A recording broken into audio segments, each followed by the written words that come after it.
ito na yung mga seat covers na in-order ko sa Lazada. So, ito yung DS4 or Dying Sai 4 at saka yung Takata. Base sa kapal nung itong DS4 is manipis at medyo madulas. Okay? Ito ng Takata, medyo mahal lang siya pero mas makapal at rubberized yung lat niya. At sigurado makakapit sa puwet. So, yun hindi madulas at makapal. Okay? So, ang advantage ng Takata is meron siya nito. So, hulma dun sa harap na upuan ng ADB. So, made in Thailand siya. Nakalagay yan. Ito na, ikakabit natin ito. Papakita ko sa inyo kung paano ikakabit. So, tara.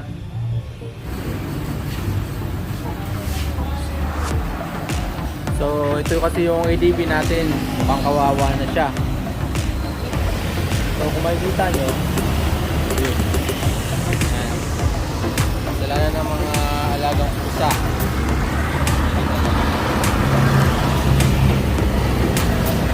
Kawawa na. So, kailangan natin tanggalin yung upuan.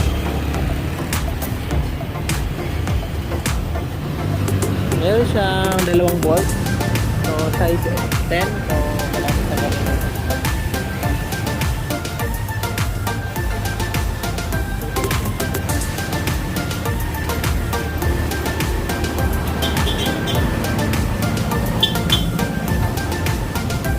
So ngayon, kailangan nyo tanggalin lahat ng mga stapler. So, paikot. Ayan.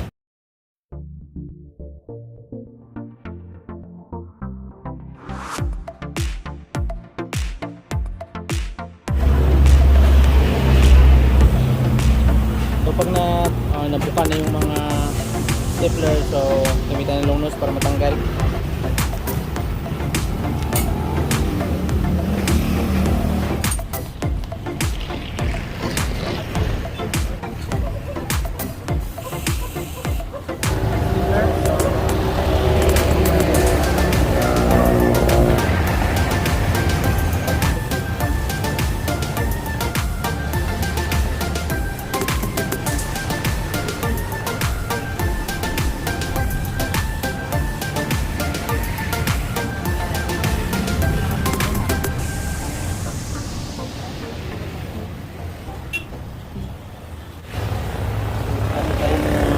Bakal pero imbis na patayo siya, pinagilid natin.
Nawala na yung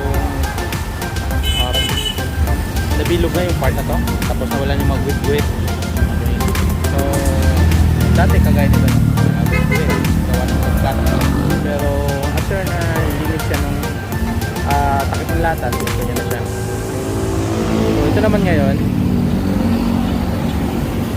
ayusin natin siya.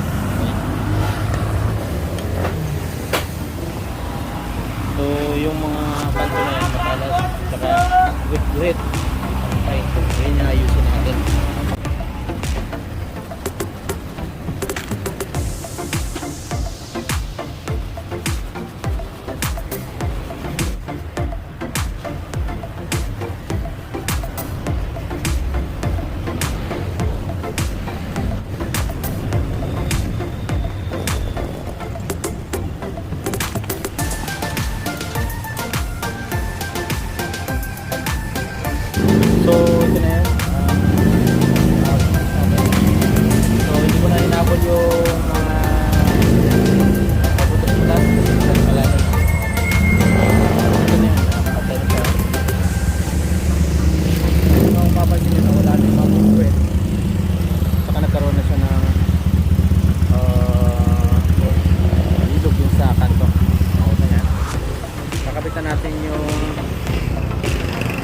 ating seat cover.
So ito na yung dapat mo